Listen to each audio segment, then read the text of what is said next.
Hey guys, it's Victoria and welcome back to FemHit. Today I want to talk about some fam mistakes that people make and may not know they're making, especially when you're first starting off. And I think I have about 6 that I'm going to go over today. They're in no particular order, just kind of as I was thinking of them, I wrote them down. So the first one that I want to talk about is not taking your temperature consistently. Not taking it at the same time every single morning. That's really important, and I don't know, some people get a little lax on that. They don't take it at the same time. You want to be as consistent as possible when taking it. The next part of this is not taking your temperature right when you wake up first thing in the morning. People that talk about kind of lounging around in bed for an hour and then taking it because they haven't gone out of bed yet. As soon as you wake up and start moving around or cuddle with your boyfriend or husband or scroll through your phone, don't do that. Just wake up and please take your temperature right when you wake up. Another part of this is obviously not taking it every day. I think this one's pretty obvious, but I still hear of people not taking their temperature every day. There is going to be the random day here or there where you forget to take it,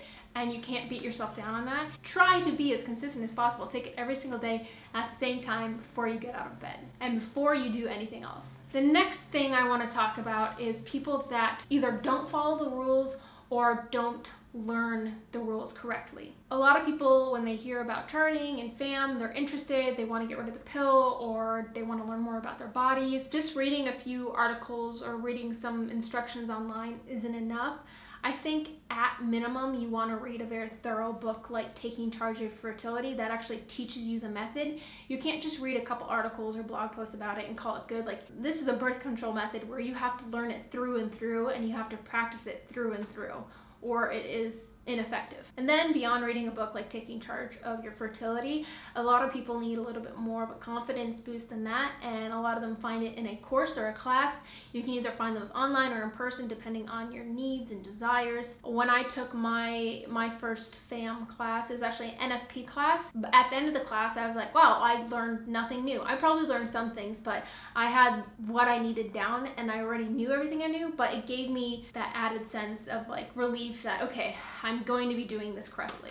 The third thing that kind of sums off the second one is not practicing an actual method or not learning an actual method. People, hear about FAM, they hear about charting, they hear about, temperature, and they hear about cervical fluid. There are rules that go with each method, and you can't just mix and match methods. You need to pick one and learn it and stick to it, because there are guidelines and rules that go along with each method, and that is what makes it effective or ineffective. I've had a few people comment, and there's one particular person that comes to mind. They commented on a video and said something like, I can't believe you're telling people to use this. This is ineffective. It didn't work with me for all, I've had 4 children because this failed. And then she went on to explain some Frankenstein method that I just read it and I went, of course it didn't work. Like, this is not even a method you are using. People get the gist of it and then they don't learn anymore. And that's fine if you're just using it to try and help you get pregnant. But if you're using it to avoid pregnancy, you have to be diligent. Another thing worth mentioning here is ovulation test strips should not be part of your birth control system. No way, no how. They are perfectly okay if you are trying to conceive and you want to know if you're around the wheelhouse of where you think you are with your ovulation, or if you just want to use them for fun, just to see hey, am I ovulating? I've used them before because I just wanted to see, I was just curious, am I actually ovulating when I think I'm ovulating? Does this even work? And I think in that instance, it's fine. Of course you can use them, but don't rely on them. And that was another comment I saw, and I was just like, it's not part of FAM. The fourth thing is charting apps are great. They're wonderful, they're amazing. I've used plenty of them, but you don't want to rely on an app's predictions. You want to learn an actual method and then implement that method yourself. Don't rely on an app's predictions. It's actually best to use an app that doesn't have a fertility prediction that can influence them more than what their fertility signs are actually telling them.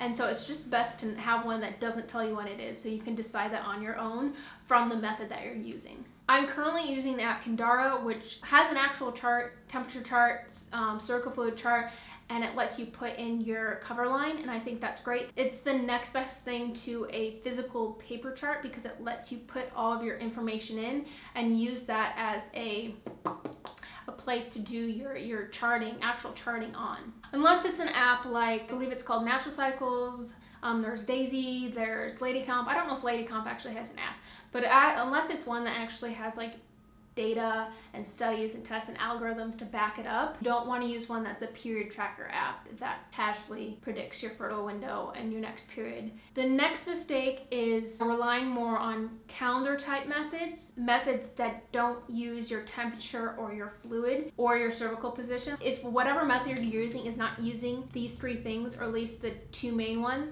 do not rely on that as birth control. Charting your cycle, it is not about the number of days, is based off of this idea that women have a 28-day cycle and ovulate on day 14. And even if you've been charting for a number of months and you ovulate around the same time every single month, you don't want to just stop charting your fertility signs and rely on what's happened in the past, because that's where you get into trouble. And the final one I want to touch on is people that just kind of casually track their temperatures. They take their temperatures and they put it into the app and they think that's good enough. This kind of goes back to not learning a method correctly, not actually learning any method, just kind of reading something and you're like, oh, if I take my temperatures then I'm fine. But the only two things that your basal temperature will tell you is that you have ovulated, so it tells you after you have ovulated, and it tells you when you have started a new cycle. That's not gonna help you if you're trying to prevent pregnancy, especially when you're new at this. Once you have learned the sympto-thermal method, or one that combines both fertility signs, and then you find that for whatever reason you can't rely on your cervical fluid because of allergy medicine or whatever it may be, then it's fine to learn an actual temperature only method and rely on that. You're just casually taking your temperatures and think that's enough. That's not enough. I'm kind of out of breath from that. And that is what I have to say about some of the mistakes that people make. So hopefully this can shed some light. If you're doing any of these things, learn the method correctly and follow it correctly. Thanks so much for watching my video. Don't forget to subscribe and comment down below, and I'll see you in my next video. Bye!